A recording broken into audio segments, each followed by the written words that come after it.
The internet has created a new kind of person in your life. Someone you trust, someone you miss, someone you may even grieve, and they have no idea you exist. They do not know your name. They have never heard your voice. They would not recognize you if you were standing right in front of them. And still, they may become part of your day in a way that feels strangely real. You hear them while making coffee. You watch them after work. You know their laugh, name, their breakup story, their favorite room in the house, and the way their voice changes when they are trying not to cry. Then one day, they disappear, or post terrible news, or say goodbye. And before you can explain it away, you feel something real. The strange part is not that you care about a stranger. The strange part is that the internet has learned how to create intimacy without responsibility. This already happens when creators die, when avatars retire, and when AI companions become the only voice someone hears at night. For most of human history, closeness came with obligation. If someone became part of your life, they were someone you had to answer to, forgive, disappoint, protect, rely on, or live beside. Real closeness came with friction, memory, and the burden of being known from both sides. The people closest to you did not only see your warmth, they saw your moods, your silences, your contradictions, your unfinished self. That was the old trade. To be close meant both people carried something. The internet changed that trade completely. It kept the signals of closeness, the familiar face, the repeated voice, the private story, the feeling that someone keeps showing up, but removed the return. A person can now become emotionally familiar without becoming responsible to you. And your brain, built for a much smaller world, still reads those signals the old way. A century ago, fame sold distance. Movie stars, musicians, athletes, and public figures appeared through red carpets, magazine covers, television interviews, and carefully managed appearances. Their distance was part of the spell. You admired them because they were larger than life, partly hidden, and unreachable. Today, influence sells closeness. The modern creator does not feel like someone behind a velvet rope. They talk from kitchens, cars, bathrooms, hospital rooms, messy bedrooms, and quiet corners of ordinary life. They film while eating dinner, putting on makeup, driving home, recovering from heartbreak, or crying in a parked car after something went wrong. The camera feels less like a stage and more like a seat across from them. That is the shift most people miss. The creator economy did not simply create a new kind of fame, it created a new kind of closeness, where a stranger can feel less like a public figure and more like someone who has let you in. And that feeling is powerful, because it does not always feel like influence. It feels like familiarity. This is where the hidden system begins. Platforms reward the people you return to. Brands reward the people you believe. Algorithms reward the relationships that keep you watching. So the internet quietly trains creators to become more than informative, more than entertaining, and more than talented. It trains them to become familiar. A tutorial is useful, but a person is harder to replace. A review can be skipped, but a trusted voice pulls you back. A product recommendation from a stranger sounds like an ad, but the same recommendation from someone you feel you know lands differently. That is why intimacy became infrastructure. A confession can build loyalty. A routine can build attachment. A vulnerable moment can build trust. This does not mean every creator is fake. Many are sincere. Many are generous.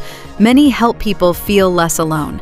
But sincerity does not make the system neutral. The machine does not need the relationship to be mutual. It only needs the feeling to be strong enough to keep you coming back.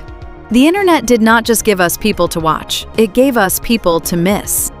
You can see this most clearly when the person disappears. When the YouTuber Technoblade died at 23, millions of people mourned someone most of them had never met. For many viewers, he was not just a creator on a screen. He was a voice from their bedrooms, their headphones, their childhoods, and their lonely afternoons. That grief was not imaginary. The relationship was one-sided, but the presence had been real in the viewer's life. This is the strange emotional contract of the internet. A creator can become part of your routine, your memory, your comfort, and even your identity, while knowing nothing about the role they play. You may know their worst year, their childhood wound, their favorite product, their grief, their recovery, and the exact expression they make when they are trying to be brave. But they do not know what their life is doing inside yours. They do not know when their perfect morning routine lands inside your exhausted one, or when their success story reaches you on a day you feel like you are failing. That imbalance is not a side effect. It is the structure. This creates one of the strangest inversions of modern life. Sometimes the people who actually love you reveal the least, while the strangers who do not know you reveal the most. Real people are difficult to read. They are tired, guarded, distracted, ashamed, private, or simply bad at explaining themselves. But the stranger online does explain. Their pain has a title. Their breakup has a thumbnail. Their recovery has an update. Their home has a tour. Their morning routine has music underneath it. So the stranger can become easier to understand than the people sitting across from you. Your brain makes a quiet mistake. It confuses clarity with closeness.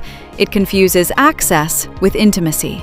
It confuses knowing someone's story with being known by them.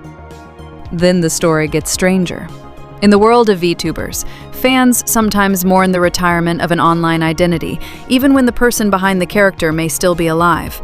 A VTuber is not quite a traditional celebrity, and not quite a fictional character. There is usually a real performer behind the voice, but the public figure people know is an avatar, a personality, a ritual, a presence built through streams, clips, songs, jokes, and community memory. When that identity disappears, fans may gather online as if something has truly died. Because in one sense, something has. Not necessarily the human being, but the presence. The version of someone that lived inside thousands of daily routines. That is the deeper system. People are not only attached to a person, they are attached to a pattern. The voice, the timing, the rituals, the inside jokes, the feeling of return. And once closeness becomes a pattern, it can be copied. That is where the future gets uncomfortable. The person on the other side does not have to be fully present. They may not even have to be real. A fictional character can make people mourn. A virtual influencer can build loyalty. A streamer's avatar can feel like a companion. An AI voice can remember what you said yesterday, answer when nobody else does, and seem patient, warm, and available at any hour of the night. That is not just technology getting better. That is intimacy being separated from reality. A face can be generated. A voice can be trained. A personality can be tuned. A memory can be simulated. A companion can be designed to never get tired, never look away, never misunderstand, and never ask for anything as complicated as a real human being. The future of influence may not belong to the smartest expert, the most honest institution, or even the most talented creator. It may belong to whoever, or whatever, feels closest. Your brain is not broken. It is ancient social software trying to understand a world where strangers can feel familiar, intimacy can be broadcast, and connection can be sold without responsibility. They sell you closeness. We show you what is underneath it. This is Crude reality.